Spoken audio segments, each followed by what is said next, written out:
ይሄ ቪዲዮን እስቲ አንዴ አይተነው እንምጣ። በጣም አስገራሚ ቪዲዮ።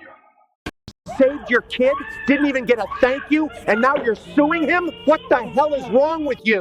This poor man saved a baby's life but ended up being sued for $500,000. That was a reckless rescue, and he should take responsibility for the consequences. The incident took place in Texas. Jason Miller, 25, was walking down the street when he saw a baby slipping through the railing of a fifth-floor balcony. He immediately rushed over and caught the child just in time.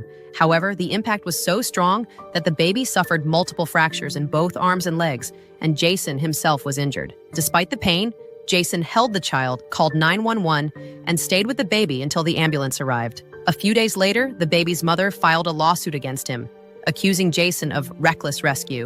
It was a reckless rescue. Because of him, my baby is still in the hospital. Is it really wrong for me to ask for some compensation? He saved your kid, didn't even get a thank you, and now you're suing him? What the hell is wrong with you? During the trial, bruises from the rescue were still visible on Jason's face. I only did what I believed was right. If it happened again, I'd still save her.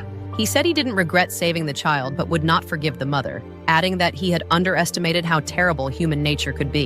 The judge discussed the case with the jury and announced the final verdict. I hereby dismiss your lawsuit and order you to issue a formal apology to this gentleman, as well as pay $30,000 in damages for emotional distress.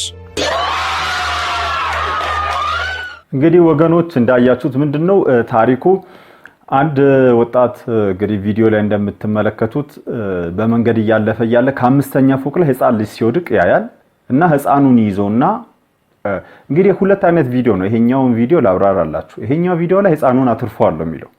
ሌላ ደግሞ እዚያ አይነት ቪዲዮችን ገብታችሁ ስታዩ ህፃኑ ልጅ ሞቷል ነው የሚለው።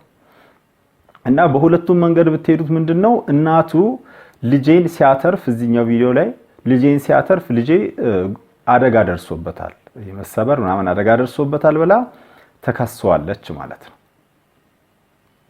በጣም ይገርም ነው። ከከሰሰችው በኋላ ፍርድ ቤት እንደምታዩት እንዳያችሁት ፍርድ ቤት ቀርቦ ውሳኔው መጨረሻ ላይ በነፃ እንዲውና ይቅርታ እንድጠይቆ ነው የሚለው። ሌላኛው ቪዲዮ ደግሞ ገብታችሁ ቼክ ማድረግ ትችላላችሁ። ኤማን ሴቭ ደ ቤቢ ኤንድ ጎት ፋይንድ ምናምን የሚል ነገር አለ እና ታሪኩን ገብታችሁ ማየት ትችላላችሁ። ምንድነው ተቀጥቷል ነው የሚለው $500,000 ምናምን ተቀጥቷል የሚል ታሪክም አለ።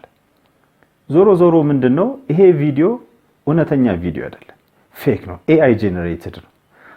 እንግዲህ ሁሉን በሶሻል ሚዲያ ላይ የምናየው ነገር እኔ መጀመሪያ ሳየው እውነት መስሎኝ ነበር።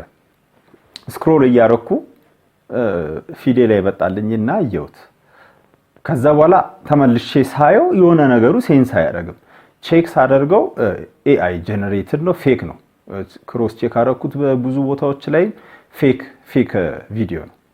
ለዚህ በጣም የሚያሳስብና የሚያሳዝን ጊዜ ላይ ደርሰናል። እንግዲህ አሁን ይሄን አይቶ እውነት መስሎት ተሸውዶ እንግዲህ ብዙ አይነት ነገር ውስጥ የሚገባ ሰው ይኖራል። ነገ ሌላ ሰው ጻል ልጅ እንደዚህ ሲወድቅ ቢያይ ነገ እኔ ላይም ይሄ ነገር ይደርሳል ብሎ ሰው ለህፃን ልጅ ላያድን ሊሄድ ነው ሊያልፍ ነው ማለት ነው። በጣም አሳሳቢ ነው። እንግዲህ ይሄ በእንግሊዘኛ የተሰራ ነው። ነገ ከነገ ወዲያ በአማርኛ እንደማይሰራና እኛ ሀገር ይሄ ነገር እንደማይከሰት ምንም አይነት ዋስትና የለም። ለዚህ ምናያቸውን ነገሮች አስተውለን ማየት አለብን። ሁሉን ነገር ማየትም ተገቢ አይደለም ብዬ አምናለሁ።